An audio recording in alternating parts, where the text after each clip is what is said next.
3. G'day, my name is Brian from BsianTech.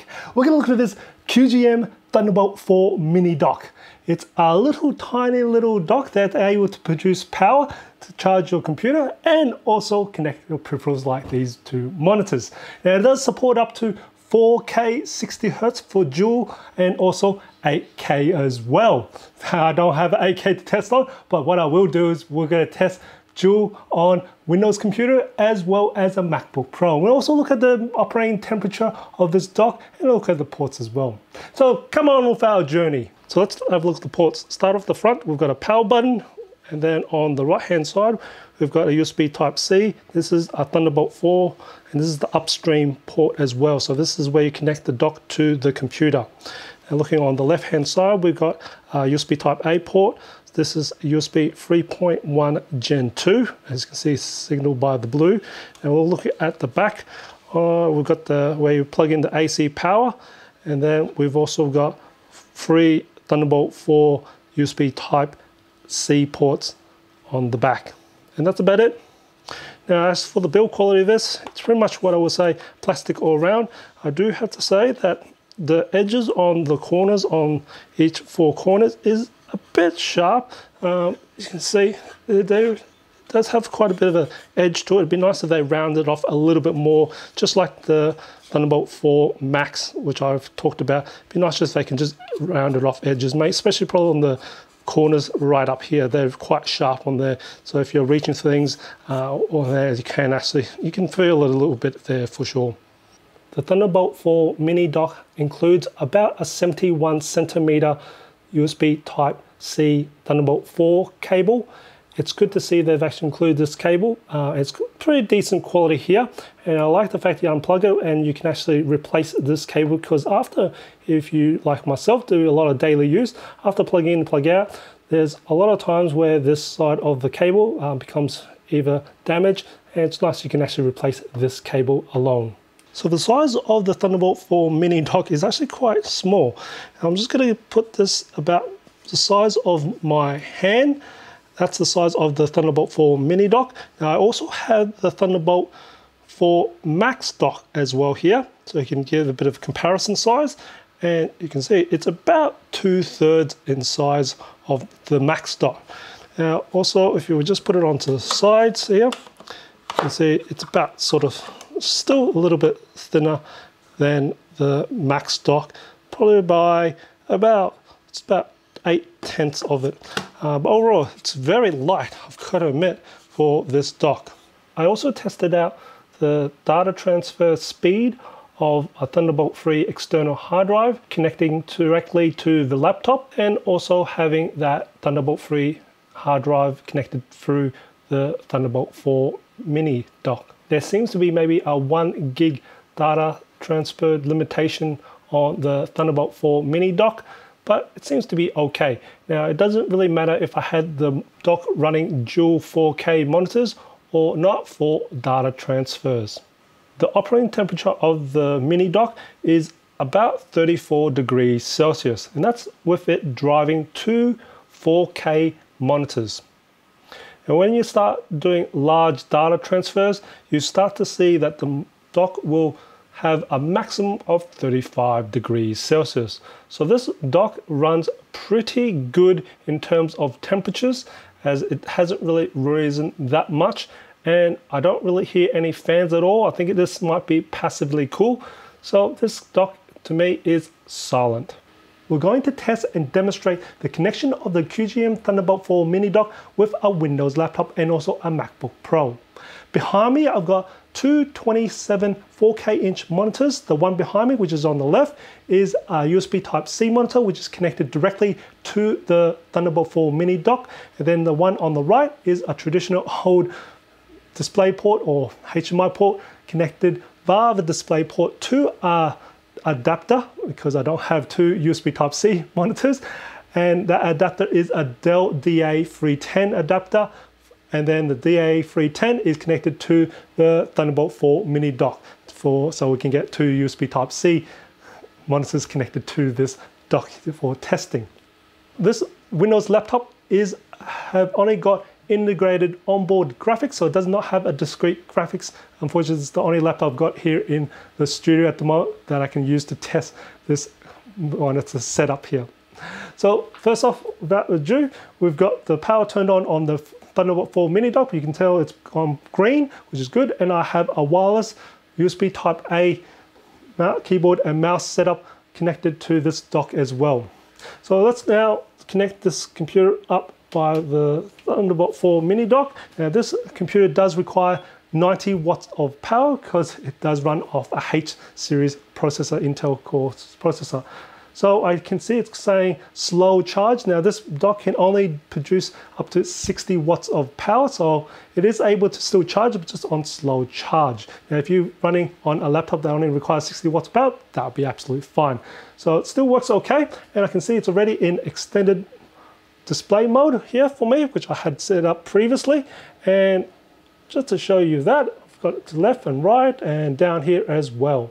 Now, I'm just going to go down to this one on the right, which is my older monitor, and I can see that the resolution is 3840 by 2160, so that's 4K, and we'll just go down to advanced displays. Now, the refresh rate is capped at 30 Hertz. Now, I think this is due to this computer is only got integrated graphics. Like I said, I don't have a discrete graphics to that, and it's running two displays here. And if I go down to my USB Type-C monitor, I can see it's running at 60 Hertz, and it is at 4K at 3840 by 2160. So that is running 4K at 60 Hertz, and this one's only running at 30 Hertz. Again, I think it's just to do with this on-board integrated graphics is not able to drive this 60 Hertz from both displays here. Now we're going to do the next test setting is I'm just going to close the lid down just to see if we can actually run this in just the external monitors. I'm just going to break it up, and we've got this now running at both external monitors on both sides. Fantastic. Again, we're still on 30 Hertz. Now what we'll do is we're just going to tell this computer to go to sleep. Whoa. Whoa. Wrong side, my fault. There you go, got it down to sleep. Give it a few more seconds there as this computer does take a little bit of time to reset. We're going to sleep, which is great. I'm going to move the mouse, see if this will wake it up or not, and we'll find that out. It does wake it up just by moving the mouse, so I don't need to even do the mouse click. Now what I'll do is I'll just log back into the computer, and that's fantastic to see that we're back into Windows 11. Now I am running Windows 11 on this older style laptop here. We're going to connect the MacBook to the Thunderbolt 4 Mini Dock. Now this is a 14-inch M1 Max MacBook Pro. It is the latest for 2022. And let's get this thing connected up to the Thunderbolt 4 Mini Dock. And I've just got that connected, which is good to see. Now this being an M1 Max, it requires 96 watts of power. Now this only produces again 60 watts of power. Now if you've got a MacBook Air or a MacBook Pro 13-inch with the Intel chip, or also the M1 Pro with 8 cores, MacBook Pro, that's the base model there, that will still be able to charge this dock here because the 8-core M1 Pro 8-core only requires about 67 watts of power. So it'll still be able to do it, and I can see from this one here, it is now, I can see in the displays that have come up, I can see it is also charging the display, and we are also using the power adapter as well. So it does think it does enough, which means you still can run M1 Max on this Thunderbolt 4 Mini Dock, and it will just be on a slower charge rather than the quick charge, which is good to see. Now I can see this is now in extended mode, which is good to see as well. Now I'm just going to find that one there, and it is in 4K mode. Now we're going to have a check on something interesting here to see, and that is we're going to go to display settings. I'm going to choose the monitor on the right here, and I have got it in 4K mode, and I can see the refresh rate is at 60 Hertz. Now that's something different to my Windows computer, which was not able to pick up 60 Hertz, and I think it's because of the integrated graphics was not able to produce that much and support it all the way for dual displays. And unfortunately, I just don't have another laptop with discrete graphics with me at the moment of recording. And we'll look on the right hand side, which is the USB Type-C monitor. And again, we are in 4K mode, which is the resolution is 3840 by 2160. And we have a refresh rate of 60 Hertz as well. So they're both running at 4K at 60 Hertz on the M1 Max. And what we'll do now is we'll close the lid of the MacBook Pro and just use the external monitors in extended mode. It looks like that's managed to work, and we have got still in extended mode, which is great to see. And what we'll do is we'll lift the monitor to see if this will also go back to with 3 monitors display, and it looks like it has. And again, it will look like we're still in extended monitor mode, which is great to see. Just trying to find where that is. And what I'll do now is I'll actually turn, I'm going to take it to another even more extreme. We'll close the lid down and we'll put the MacBook Pro to sleep. So we'll just go to sleep mode here, and hopefully that should take too long to fall asleep because the M1 is very quick and most MacBooks are very quick to sleep. So that's gone to sleep. Now I'm going to move the mouse. Doesn't look like that's done anything. What I'll do is I'll press the mouse button and just jam the mouse button a couple of times, and it looks like it has waked the MacBook Pro up. And we have got a login screen, so I'll just put in my password in there and we're back in.